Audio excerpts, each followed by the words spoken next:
It is closing in on midnight on the East Coast right now. And no, does that mean we are going to skip our fantasy football draft? Are you freaking kidding me? Have you lost your mind? You know, every single day we are going out of our way and hopping into these real money fantasy football drafts. I know we've had a ton of people wanting to draft with us. I have more fun doing this than anything else in my entire life. So hell no, we're not going to miss this draft. Let's go ahead. Let's fire up this 2022 fantasy football draft.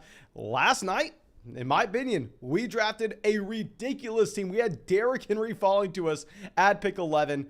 Now, of course, we can't expect that kind of value at the beginning of the draft in every single one. We also had Josh Allen at the end of the third round as well. But let's see what happens. We have one spot left in this draft. This is going to be a Best Ball Mania draft for anybody wanting to hop in here. And let me pull up the live chat to give everyone a shout out who has been able to come out. We have Ashton, Fizz, Attack, Crosby, Keel, Andrew, Spencer, A Simple Tissue. Thank you guys. Thank you. I really do appreciate all of y'all coming out this late. And we get the 101 here.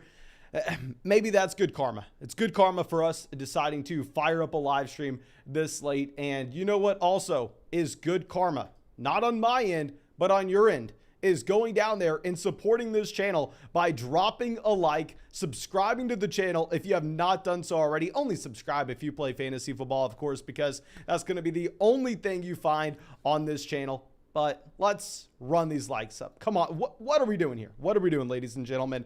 And at the 101, I can tell you exactly what I am going to be doing. I am going to go ahead and take Jonathan Taylor. There's nothing else to think about. Jonathan Taylor should be the locked in 101 this upcoming season. Yes, Christian McCaffrey potentially has a higher ceiling. I'll be the first one to admit it, but you are so damn secure.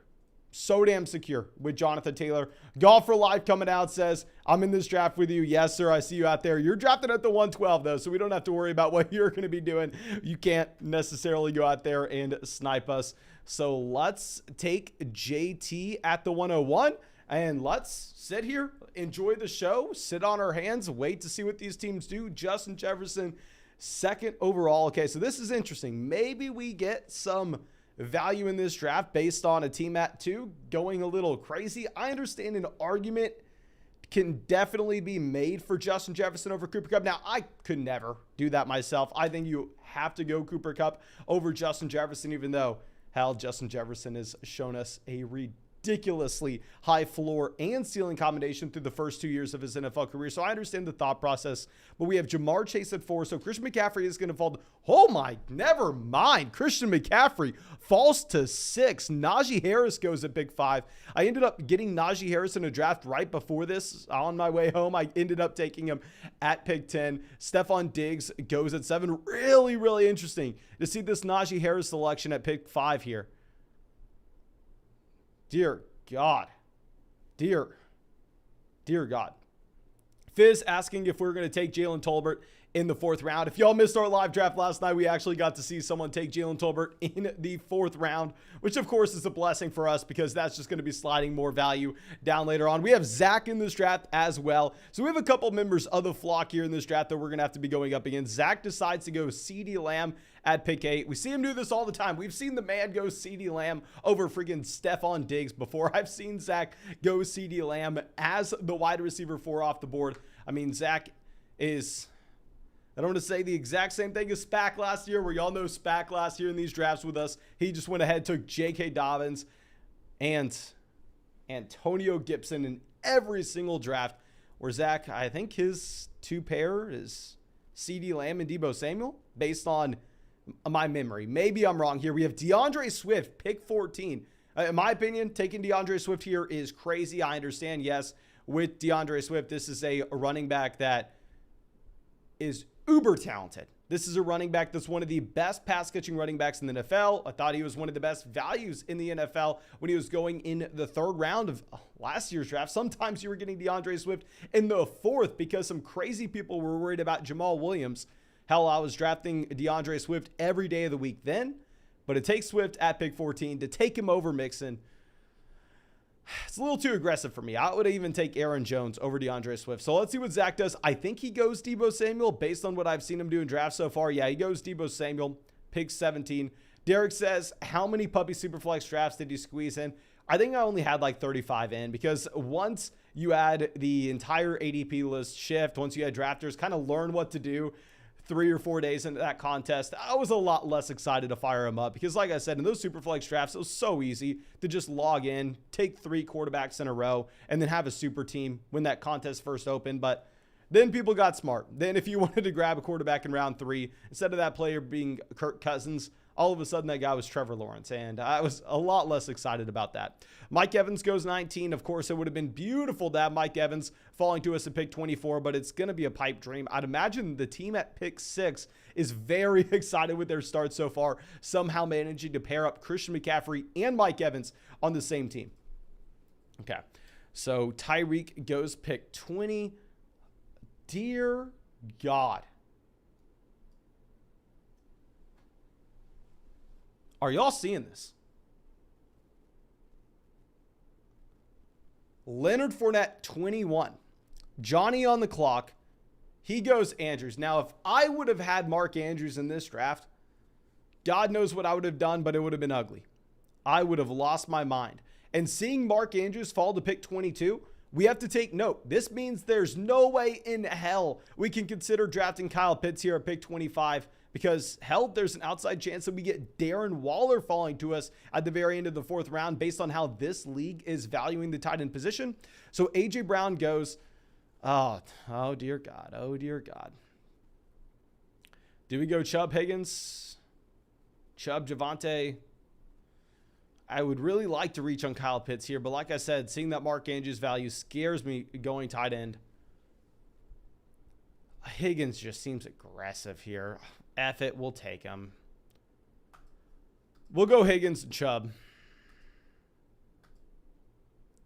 Obviously, I have to pass on Kamara here based on the suspension rumors. And I will say, in a lot of other drafts, you'll see me draft Alvin Kamara in the middle of the 3rd round. I'll be happy to draft Alvin Kamara pick 31, 32, 33. Because if you look at Alvin Kamara, he does have that elite ceiling for that week 15, 16, and 17 stretch that we are really wanting to find, even if he does miss the very beginning of the season. And real quick, you know I have to do this every single draft. If you have not signed up for Underdog Fantasy yet, go to the link in the description. Go to the link in the comment section.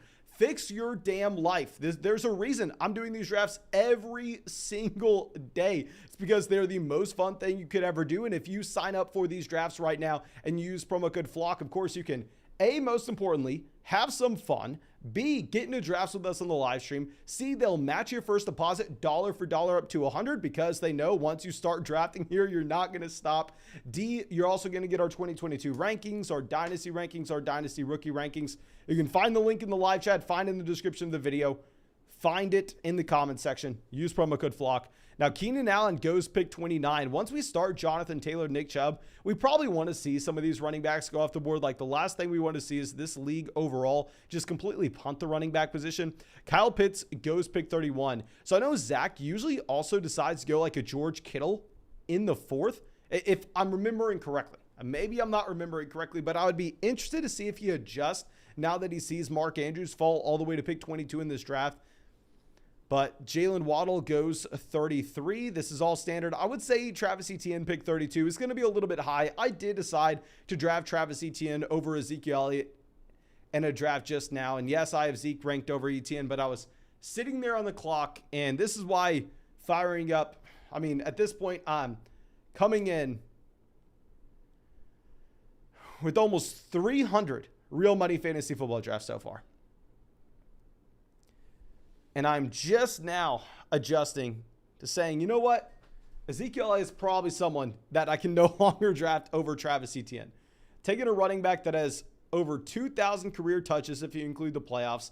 Taking a running back that has fallen in yards per game in the rushing department every single year since his rookie season.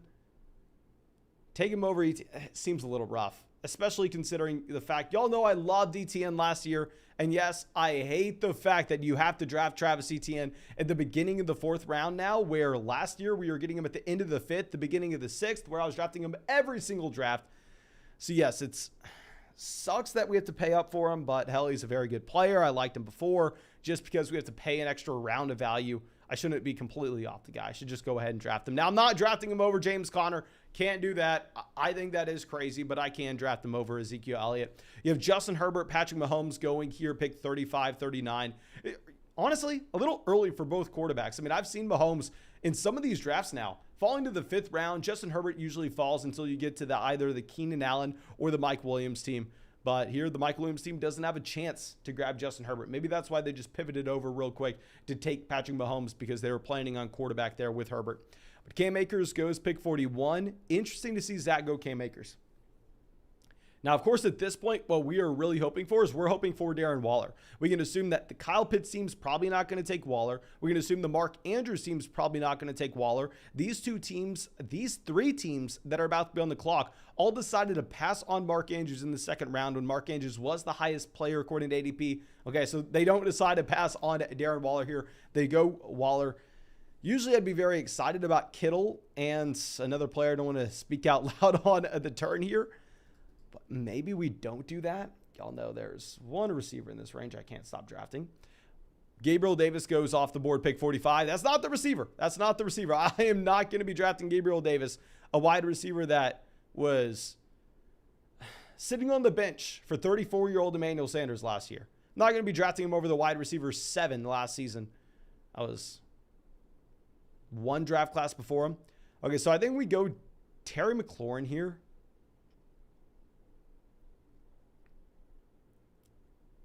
Usually I take Kittle, but I'm just worried about tight end value being depressed here.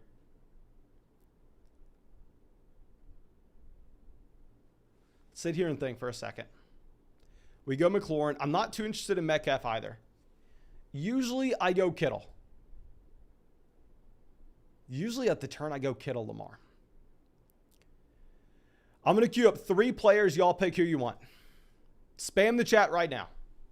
Let me know. Do you want Kittle, Breece Hall, or Lamar Jackson? It's on y'all. So far, I've taken Jonathan Taylor, Nick Chubb at running back. We've taken T. Higgins and Terry McLaurin at wide receiver.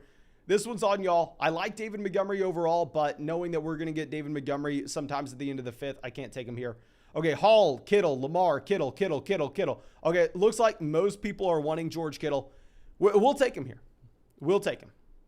Like I said, in a vacuum, I think George Kittle is going to be the best player available. Now, it is difficult to take Kittle in a lot of these drafts because you are looking at Trey Lance as a player that usually goes at the 8-9 turn.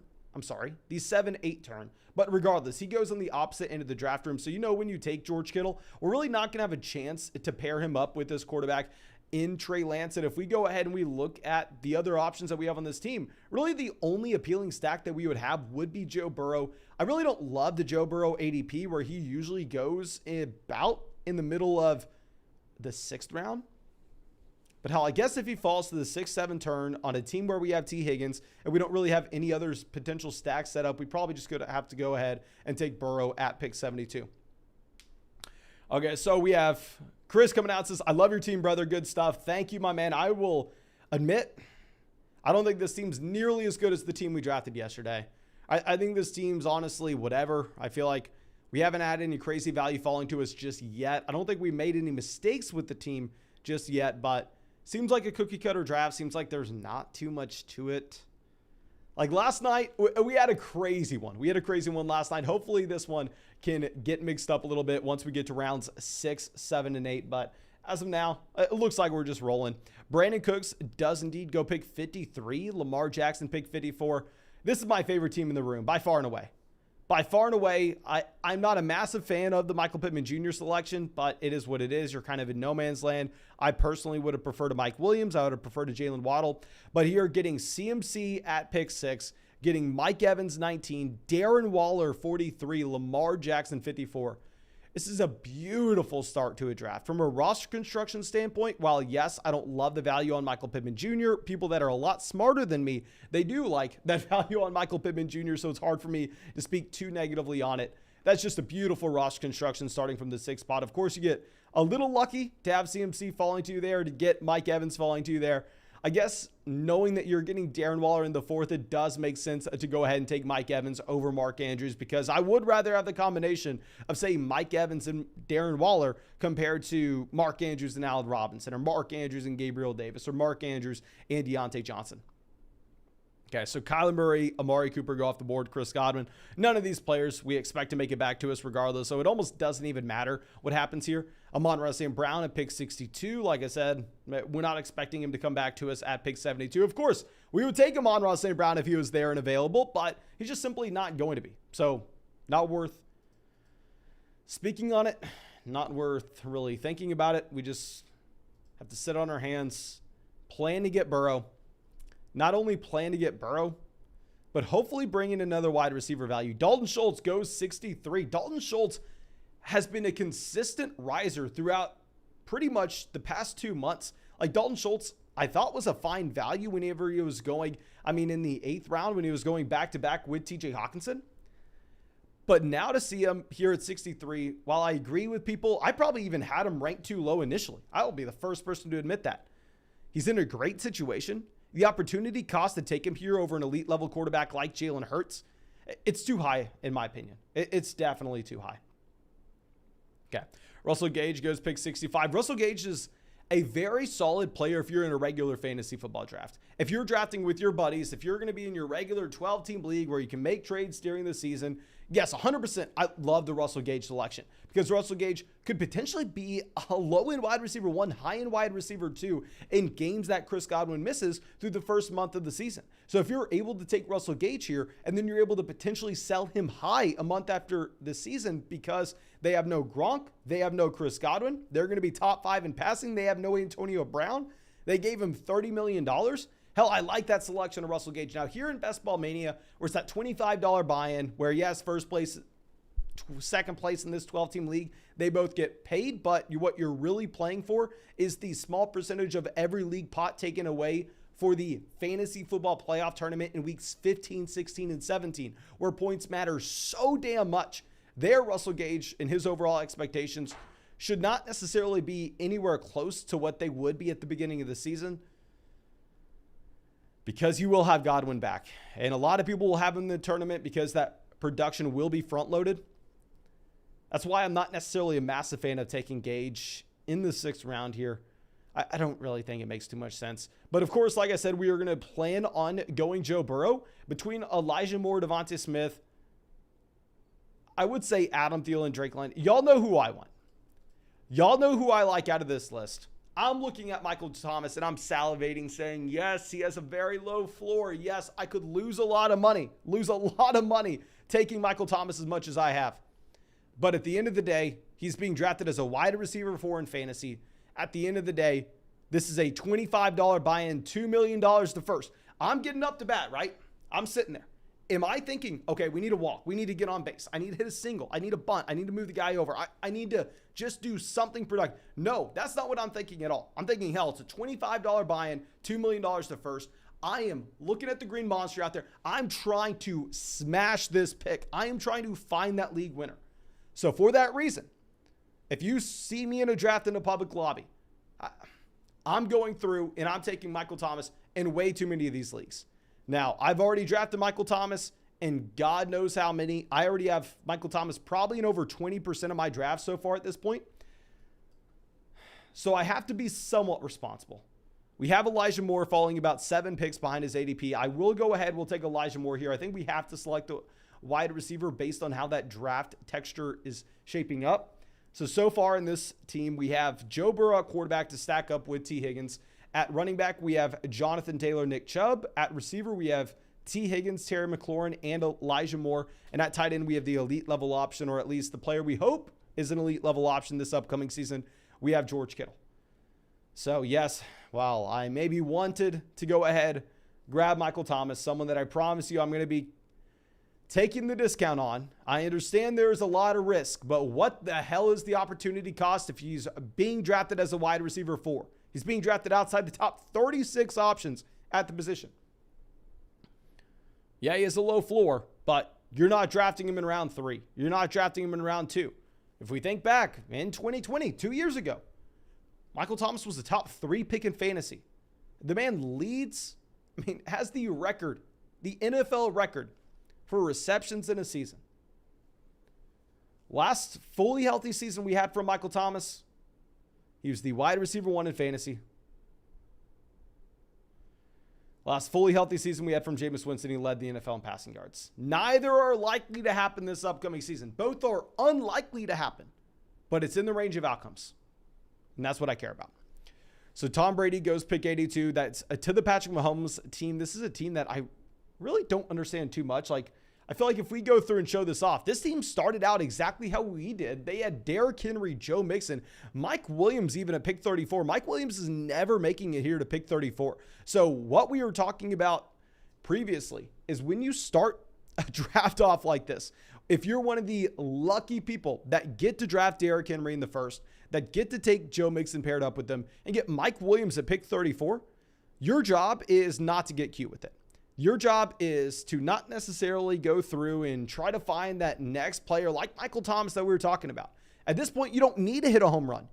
I mean, hell, you've already hit a triple, okay? You just need to somehow make it home. You just need to make sure you don't trip on the base path. You need to just do the bare minimum. So I think when you go out of your way, when you reach on Patrick Mahomes at pick 39, instead of just going ahead and taking DJ Moore, I really don't like it. When you go ahead and you reach on Dalton Schultz at pick 63 instead of just going ahead and taking Josh Jacobs, I really don't like it.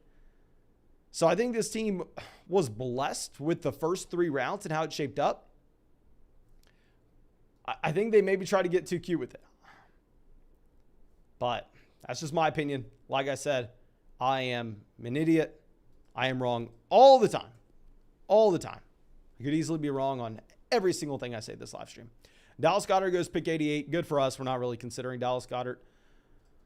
Let's pull this up. Dak, Lance. Of course, we would love. It would be a dream if Trey Lance made it to us, but it is just that. It's just a dream. You have Trey Lance going pick 90.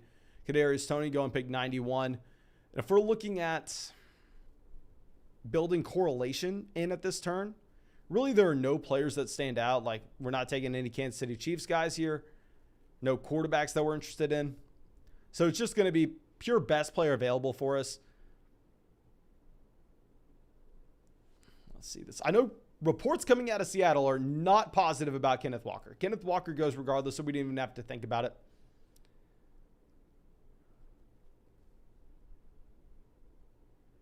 Okay, so let's see what Barrios does.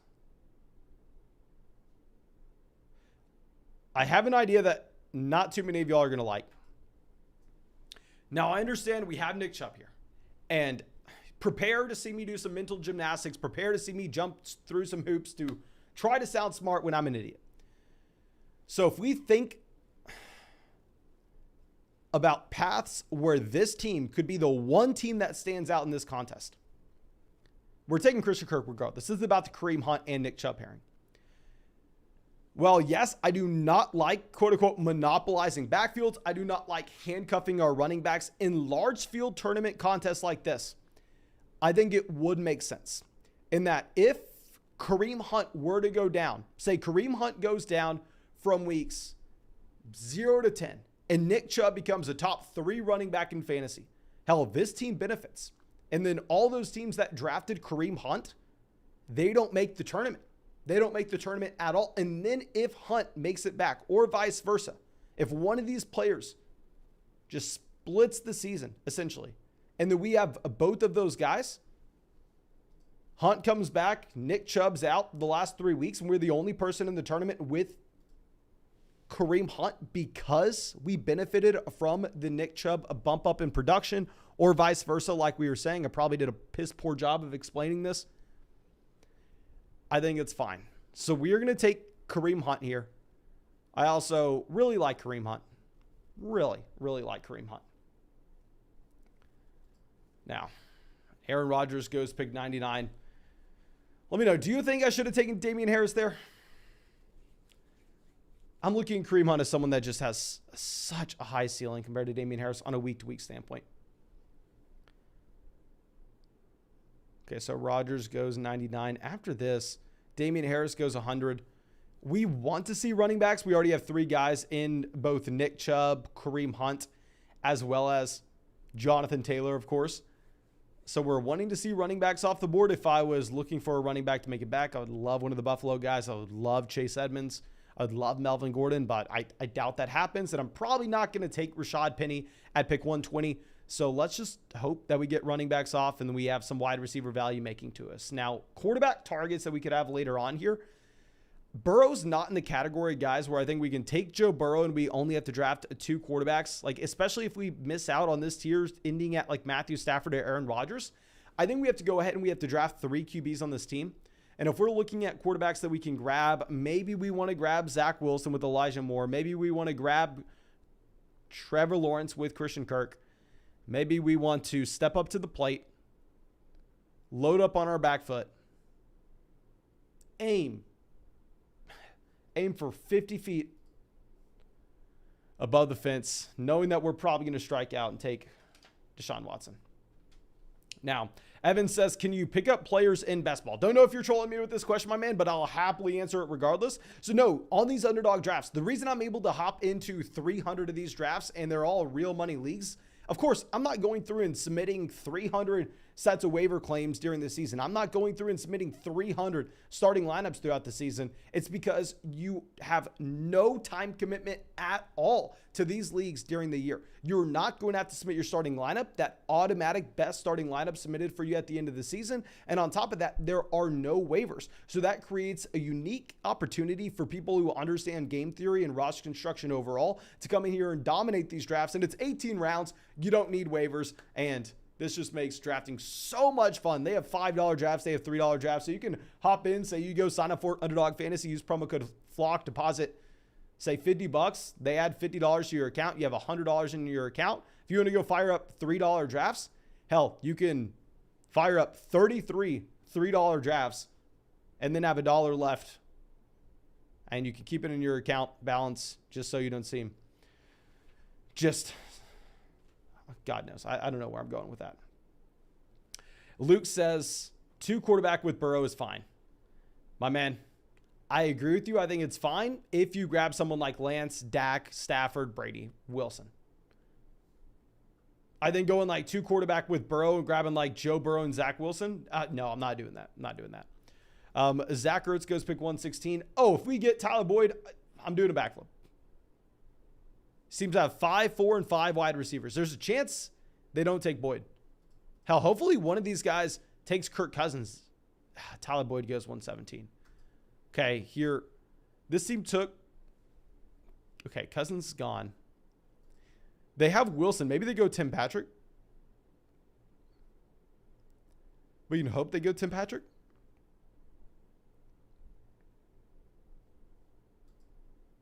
Take Patrick so I don't have to. Come on. They go Justin Fields. I'm fine with it. Okay, so we're going to go Chase Edmonds. I don't think this team needs a running back, but speaking of guys that I think have access to elite level ceilings, I think Chase Edmonds will on a week-to-week standpoint. It's an uncertain backfield where you know that he has the receiving down role.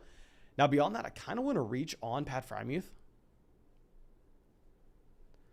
Okay, I'm going to take Edmonds here, and then I will give you these options. I'm taking Edmonds. The reason I'm thinking Freiermuth is because if we take Pat Freiermuth, I think we will be done at 2 tight ends. Let me make sure. No, the bye weeks line up with Kittle, so maybe actually Freiermuth is not the best option. So let me know what you're thinking at wide receiver. Let me know if you want Tim Patrick or Kenny Golladay. Not really going to consider Jarvis, Jameson Williams, or Mecole Hardman in this range. So up to you. Let me know what wide receiver you want. Personally, I like just going and grabbing KJ Hamler very late, but I'd be fine with whatever y'all want. Okay, so looks like we have a lot of people in the chat telling us to go Tim Patrick, so we will go ahead and take Tim Patrick. If I want to take a stance against Courtland Sutton, I better be drafting Tim Patrick very often. If you look at the contract that Tim Patrick got, it is definitely favorable for him to have that role over KJ Hamler, which is why I'm not coming out here and pounding the drum as hard for KJ Hamler this upcoming season as we were before last year, obviously before the injury, because I think once Tim Patrick gets that contract, you almost know that, hell, it doesn't really matter if KJ Hamler in a vacuum is a comparable player, maybe a slightly more talented, but it doesn't matter. They're going to use Tim Patrick. Okay, so Jameson Williams, Jarvis, Landry go directly after us to the wide receiver position. And definitely at this point, now that we have 4 running backs with both Cleveland guys, Jonathan Taylor and Chase Edmonds, we're 100% wanting running backs to go off. Because if we look at this from a roster construction standpoint, if we do not have a tight end making it back to us that we feel comfortable with, there's an outside chance that we have to draft 3 tight ends and 3 quarterbacks. And trust me, I hate hate doing that. And also, at the same time, I don't know if I would feel comfortable only drafting 4 running backs. So if all of a sudden we have to draft 3 quarterbacks, 3 tight ends, 5 running backs, we are sitting there and also having to draft 7 wide receivers as well. And then those wide receivers aren't going to be that strong. We have T. Higgins, Terry McLaurin, Elijah Moore, Christian Kirk, Tim Patrick. I feel like having a 7-man wide receiver core with those guys is not the best, to say the least. But Pat Freiermuth goes 126. Irv Smith Jr. goes 127. If Freiermuth and George Kittle didn't have the bye week lining up, I probably would have gone ahead and I would have taken Freiermuth.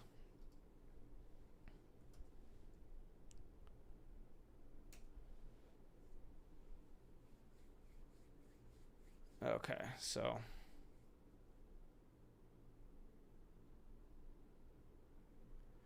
after this, Kenny Golladay, Mecole Hardman, 129, 130.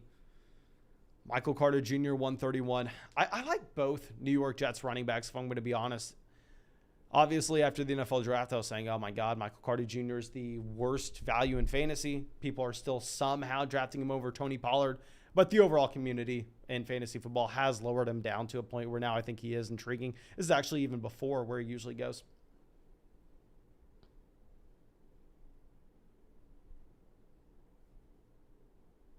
D-Wiz says, disagree. We're going for glory on these Best Ball Mania teams. I'm going to quarterback on pretty much every team. I would say that would make sense if it was a 1-week contest, right? So if you went through and you played your regular 12-team league, and then we just all of a sudden popped up and we are in week 17. We just popped up, we are in all week 17. Then yes, I would understand the thought process of only going with 2 quarterbacks. But the issue is, say, in this draft, if I go Joe Burrow and then our second quarterback, Zach Wilson, right? Once we get to the tournament and it's weeks 15, 16, 17, realistically speaking, I would need 3 straight weeks of Joe Burrow as a top 3 quarterback in fantasy to get to week 17. That's what would need to happen. Not to mention the running back production, the receiver, yada, yada, yada. I would need 3 straight weeks of Joe Burrow as the quarterback 3 in fantasy or higher, which can easily happen, right? That can happen. But if Joe Burrow is the top 3 quarterback through the first 2 weeks of that tournament in weeks 15 and 16, you're going to be in a week 17 field where everybody else has Burrow. And if you only have 2 guys and you're relying on Zach Wilson to potentially get there, you have a very narrow path, in my opinion, to stand out from the crowd in week 17, stand out from the crowd in week 16 even. Whereas, obviously, if you have like a Joe Burrow and a Trey Lance, right? If you have Joe Burrow and Trey Lance, hell, Burrow could flop in week 16. Burrow could flop in week 16. Lance could get you there in week 16. And by the time you're in week 17, maybe you're in a player pool where it's not like everybody has Joe Burrow. So I agree with you. It does make a lot of sense when you have access to 2 quarterbacks that can potentially be a top 3 option any given week to go ahead and only draft 2. But especially if you're waiting this long and drafting quarterbacks, what's the opportunity cost here? You take Tua Tagovailoa and you take him over Van Jefferson? That's the opportunity cost? Okay, so if we were to grab a running back, it's our last running back we draft. Okay. This seems 2 quarterbacks. Do we go to a Tagovailoa here? I wish we could have got Gesicki. Okay, so let's brainstorm. We have Edmonds. Yeah, we have Chase Edmonds. Chase Edmonds will catch passes. We're going to go ahead and take 2 Tagovailoa, pick 144. Beyond this, we probably want to bring in a receiver. Unless we want to reach on Hunter Henry. Tight ends that'll be available to us in the turn. I kind of fine with those tight ends. Maybe just want to go. No, we can't go Isaiah Spiller. That'd be ridiculous.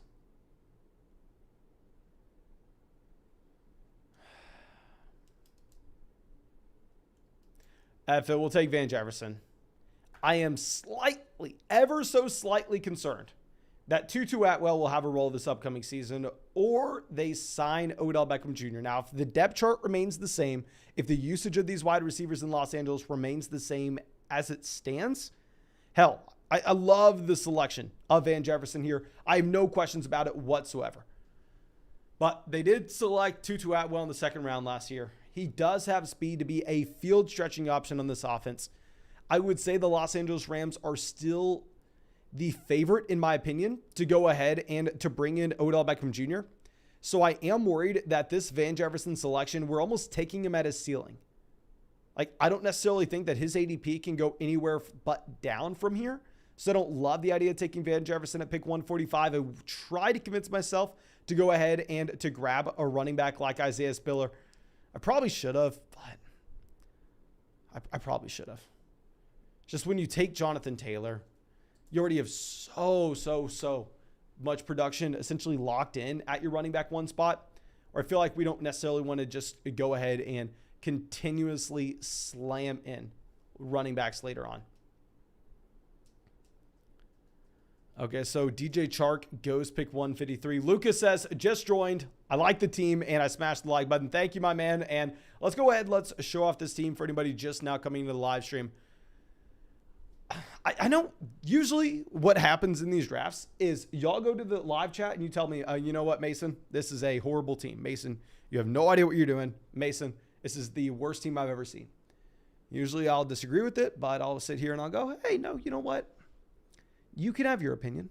Maybe you want to hurt my feelings, but I love my team. It's almost the opposite in this live stream. We've had so many people telling us this is a fine team, and I'm sitting here going, I feel like we haven't done a good job. I feel like we've tried to find value. It's been very, very hard. So far, we have Burrow and Tua Tagovailoa, some of those 2020 quarterbacks here leading us the way at quarterback. At running back, we have Jonathan Taylor, Nick Chubb, Kareem Hunt, Chase Edmonds. Wide receiver, we have T. Higgins, Terry McLaurin, Elijah Moore, Christian Kirk, Tim Patrick, Van Jefferson. So at this point, we probably want to draft one more QB. We probably want to draft two more tight ends, one more running back, one more receiver. But just this wide receiver room's gross. This wide receiver room's gross. Okay, and you know what? If y'all like this team, you know what I'm going to have to do to make y'all not like it? Probably going to have to bring in a third quarterback that probably doesn't play this season. Most likely doesn't play this season. But the outside chance that he somehow does, maybe we win $2 million. Now, Marvin Jones goes pick 157. So it looks like this draft room is setting it up where it's going to be very, very difficult for us to go ahead and for us to take another wide receiver anytime soon. Okay, so Kenneth Gainwell goes pick 158. We're 9 picks away here. Derek telling us to go with Gardner Minshew. If we can get Watson in round 17, it's hard for me not to. Just hard for me not to. Okay, David Njoku goes pick 160. And let me give a shout out to all y'all. Usually if we get 150 likes, actually it's been 200 likes lately on the live stream, we've gotten a second draft in. And I am sorry, I am not going to be able to get a second draft in tonight just because it is so damn late. JN coming out says, Mason with these 6th Street draft times. Yeah, my man. This is late night draft, of course, but what was I supposed to do? Was I supposed to go to sleep like a normal person? No. That's boring. Was I supposed to go and watch YouTube on my phone in bed? Yeah, that probably would have been fun, but it would have been boring. Okay, so. Ooh. There's something I'm hoping for here. Jameis Winston off the board, 165. Maybe you make the argument we just have to go ahead and take Zach Wilson. We have Elijah Moore on this team. Gus Edwards goes 166. I would have never considered Gus Edwards in a million years. Sammy Watkins goes. Okay. We're going to take Zach Wilson. We have Elijah Moore. And I don't want y'all to scream at me for wasting another draft, for wasting another pick on Deshaun Watson. I know y'all don't want me to take a third quarterback, but it's happening. And I will let y'all choose this. Do you want Tyler Higbee or do you want Cameron Brate? I'm thinking Brate's going to continue to climb in ADP, where the majority of drafts from here on out, you're probably not going to have the opportunity to take Cameron Brate behind Tyler Higbee. But at the same time, we have Tyler Higbee on the thumbnail of this video. We have Tyler Higbee on the thumbnail of this live stream. And for that reason and almost that reason alone, maybe I try to say, oh, we took Van Jefferson as well. Let's get some correlation in here with the Los Angeles Rams. No, he's on the thumbnail. We're going to take Tyler Higbee. Let's take him, pick 169. And I know people are going to hate it. I hate it. But I feel like we may need to go with third tight end as well. And drafting a team with 3 quarterbacks and 3 tight ends is such a bad idea. Such a bad idea. Okay. Eric says, Brate has never been good, even without Rob Gronkowski. Yeah, if you go through and if you look at the splits that Cameron Brate had with no Rob Gronkowski last year, 100% Cameron Brate was not a startable tight end. Now, I will say it's a little deceiving to go ahead and to look at those splits with and without Rob Gronkowski because it's an entirely different offense. And if you're looking at the role that he should have this upcoming season, hell, this is a also new coaching staff. And you have this team with the opportunity to look at their roster and to formulate a game plan centered around possibly involving Cameron Brate. And they have months to do it. Whereas if Rob Gronkowski is out for 2 weeks at a time, it's almost like, oh, hell, let's throw the ball more to Antonio Brown. We have Antonio Brown as an option. Where they can't do that this year, especially not at the beginning of this season when they have no Antonio Brown, they have no Chris Godwin, they have no Rob Gronkowski. So I understand a lot of people, including myself, I do think it's somewhat valuable to go through and look at those historical splits with and without Rob Gronkowski for Cameron Brate. But at the same time, I don't think you can just scratch him off your draft board because of so. Dawson says Gronk is coming back in weeks 10 through 12. I would really like to see it. Trust me, I would, but it's definitely hard to project. If y'all want, maybe I'll take Rob Gronkowski in the last round here. I kind of want to take a third tight end. You know what? We took Kittle. Let's calm down. We took Kittle. We're only going to take 2. We took Kittle. We're only going to take 2.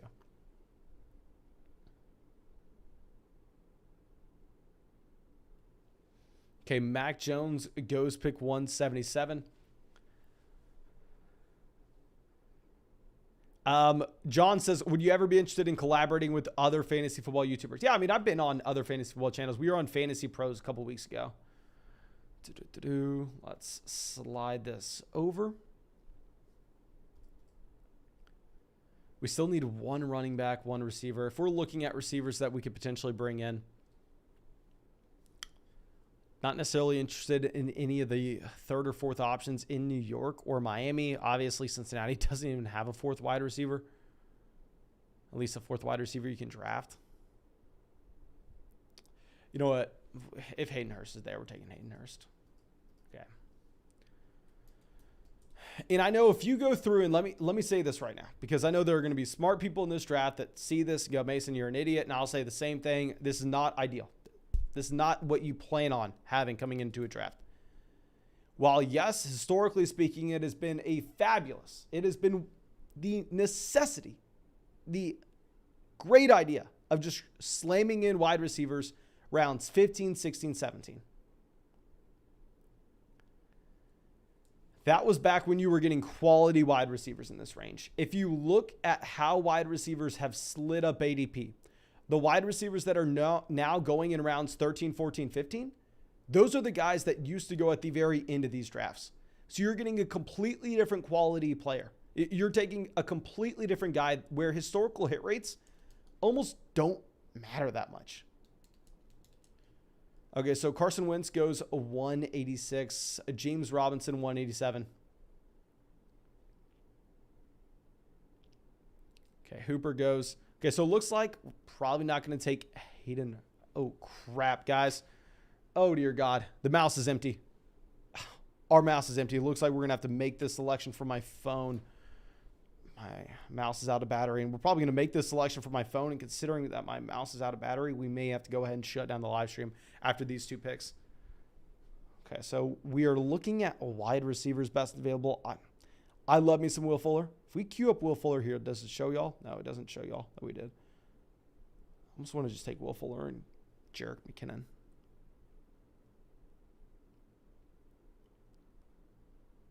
Yeah, let's go Will Fuller, Jerick McKinnon. Potentially bring in a tight end or another receiver in round 18. We're going to stop at 5 running backs, obviously. We have Taylor, Nick Chubb, Kareem Hunt, Chase Edmonds. and possibly Jerick McKinnon based on this next pick.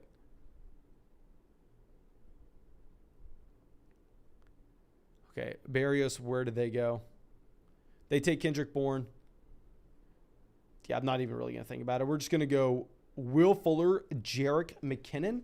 Now, this mouse is dead. Let me try to figure out how to shut down this live stream. But thank you all so much for being a part of the flock, supporting the channel.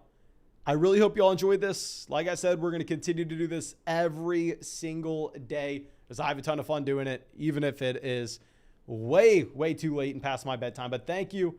I appreciate y'all. And my mouse is still dead, so maybe we're hanging around and watching the rest of this draft. Maybe we are not going to be able to get this sorted out. Let me try to fix this.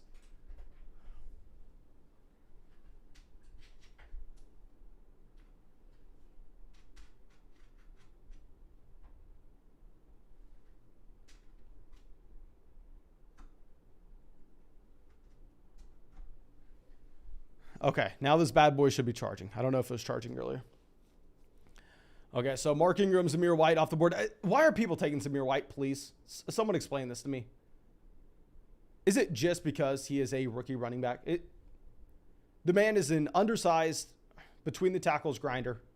Even if Josh Jacobs were to go down, he's going to be a committee running back that's not seeing more than 15 touches a game. He's not going to have a role in games where Josh Jacobs plays either. Give me Donta Foreman. Give me the running back that will actually have a workload if the starter goes down in front of him. But let's see if this mouse works now. It does. Thank you, guys. I appreciate y'all. Hope you have a great night. And